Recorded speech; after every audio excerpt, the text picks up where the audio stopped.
This is the new Hyundai Santa Fe. Well, it's officially a facelift and midlife update of the car you could buy in showrooms early last year. But when you dig a little deeper, you come to realise that it's not far off being a brand new car. In fact, it shares a lot in common with the Kia Sorento. Both 7-seat SUVs, they're both built on the same platform, and crucially, they undercut their German rivals on price. So, can this new Santa Fe take it to its more expensive competition and, more importantly, its Kia sibling? Well, we're about to find out. But before I get into the review, remember to hit the like button if you like what you see and subscribe for more awesome videos just like this one. Now, before I get into the design, it's worth noting that the updated Hyundai Santa Fe is built on a new production platform, which doesn't actually make a lot of sense because it's the same thing that underpins the new Kia Sorento, and that's classed as the new Kia Sorento, yet this is the updated Hyundai Santa Fe. It's almost unheard of that a facelift, which is usually just a tweaked design and a slightly improved interior, would move to a new production platform. And with it, it's a little bit longer, and it also has revised suspension as well. But anyway, onto the actual physical design differences. The big thing you'll notice is this gigantic grille. I'm sure if someone got in the car and revved the engine, I'd probably be sucked into the engines. Definitely gives the car a lot more road presence, and either side of it, you've got these new daytime LED lights, which kind of form a T-shape. There are small changes at the back. You now have a reflective strip between the two tail lights. Unfortunately, it's not a full LED bar that lights up. And you've also got a new mix of wheels. But let me know what you think. Do you prefer the design of the Santa Fe or the Kia Sorento? Drop me a comment down below and I'll come and join you. Things get a bit more bizarre under the bonnet because you've got one engine to choose from, essentially. It's a 1.6 litre petrol engine, but you can get it in different kinds of hybrid form. There's the self-charging hybrid, which is basically Hyundai's fancy way of calling it a normal hybrid, of where you can't charge it up and you don't have control over when you're in electric energy or using the petrol motor.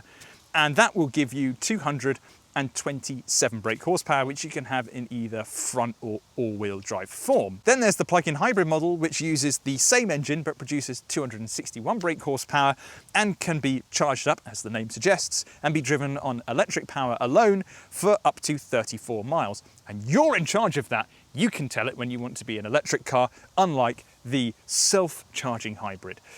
Now, the old version was available with a diesel as well.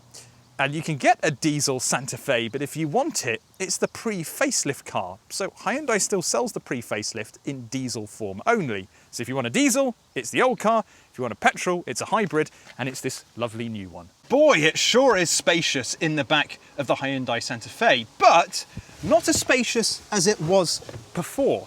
We've got 571 litres back here, which is actually less than what you had on the pre-facelifted model, which I assume is to do with the hybrid system at the back.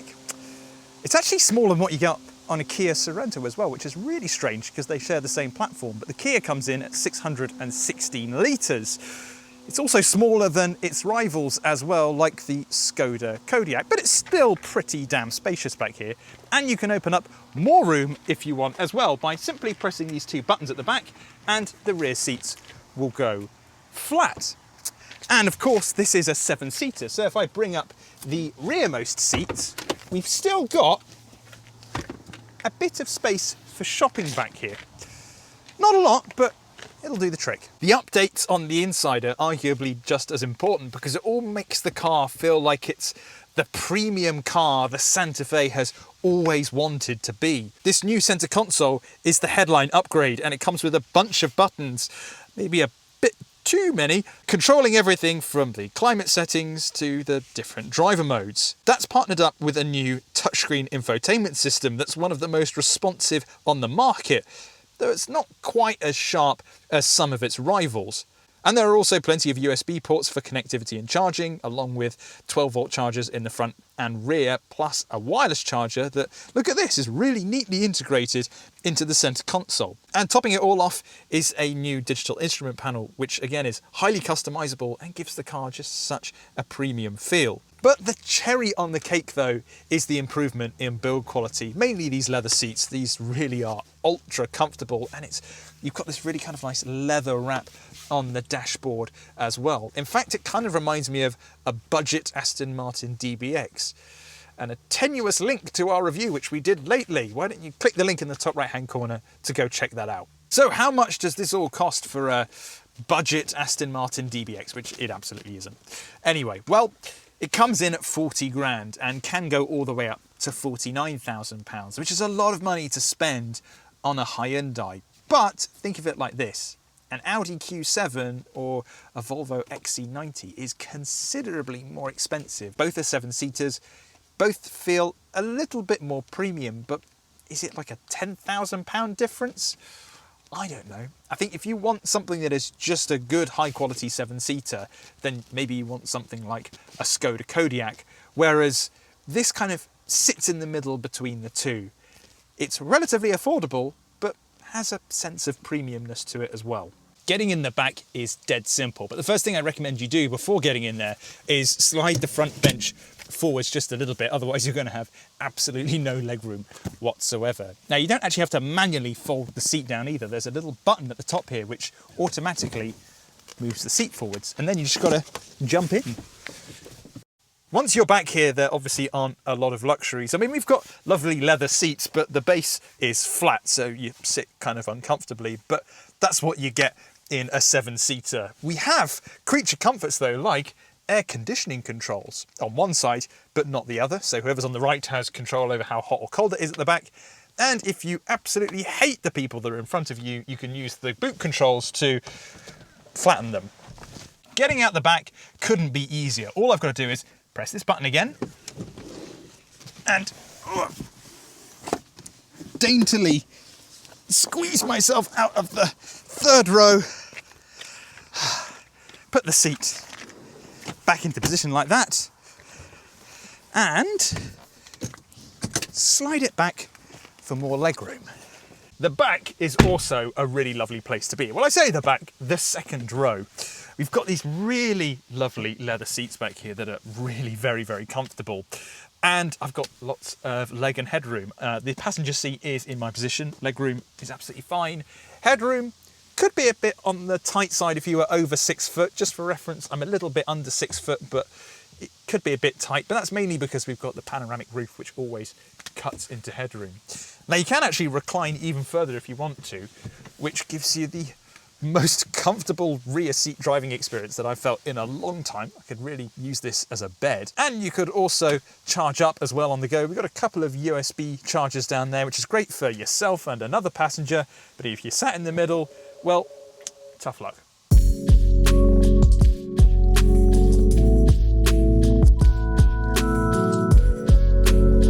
Before I jump into what this is like on the road, just so you know, the Santa Fe that we've got is the self-charging hybrid. So it's not the PHEV, the PHEV. It's one that will basically kick in the electric motor automatically. And that usually happens at low speed or when you boot it away from a set of traffic lights. It'll cut in and just give you that electric boost, but also eke out a bit more fuel at lower speeds.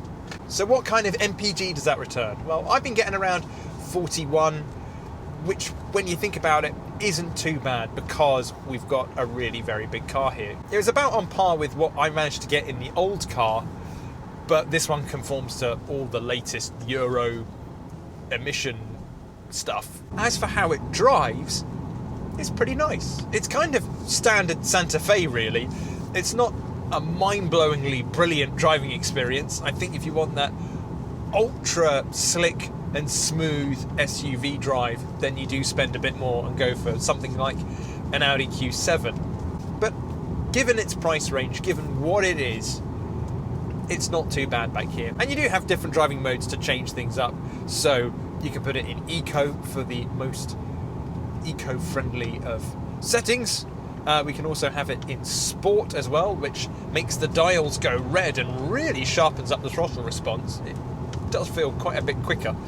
And there's also smart as well, which is a little bit like your normal mode.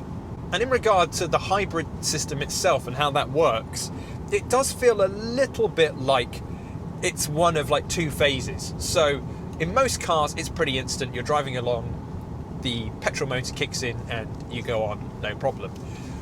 Whereas in this, and it's only really when you get in the car for the first time and you drive it for the first hour or two, that you notice there's just a slight gap between going from electric power to full hybrid power, as if the engine is just kind of like whirring itself up. It's not something that really feels too intrusive after a while, but you might notice it on your first drive. Performance isn't too bad, but realistically I would probably want the PHEV, because not only has it got a bit more poke, but quite like the idea of being able to switch over to electric power alone and have those 34 miles of electric range. Now in reality you're probably going to get 20, 25 miles rather than 34, but still, if you've got a 10-mile commute, hey, you've got all electric driving to and from work, and if you can't charge at work, maybe you'll be able to charge at home. If you find yourself going into some rough stuff, then you've actually got different terrain modes to go through. So if I press the terrain button, I can choose between snow, mud, and sand, none of which I'm on at the moment. But if you find yourself at the beach and you need to get a bit more grip, just go into the sand mode and you should be able to pull away nicely in your Hyundai Santa Fe.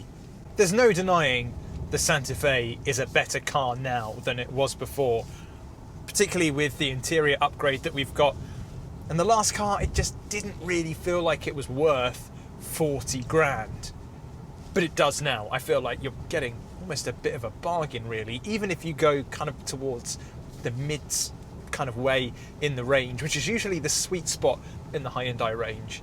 I still prefer the Sorento, and if you want to watch our full review of that, click the link in the top right hand corner, because it really is a very impressive car. And although these two cars are very similar underneath, I think I prefer the Kia just a little bit more. It just feels a little bit more refined. But I probably would go with the plug-in hybrid version. I think the self-charging hybrid is great. It is one step above a mild hybrid, which kind of seems a little bit pointless, really, in all fairness. But I think if you want to go down that route, just go the full whack, go get the plug-in hybrid, and get the benefit of going back and forth to work on electric power alone. And of course, if you like the look of the Santa Fe, go check out yesauto.com, because we've got plenty of deals on new and used models, so you might be able to pick up a bit of a deal.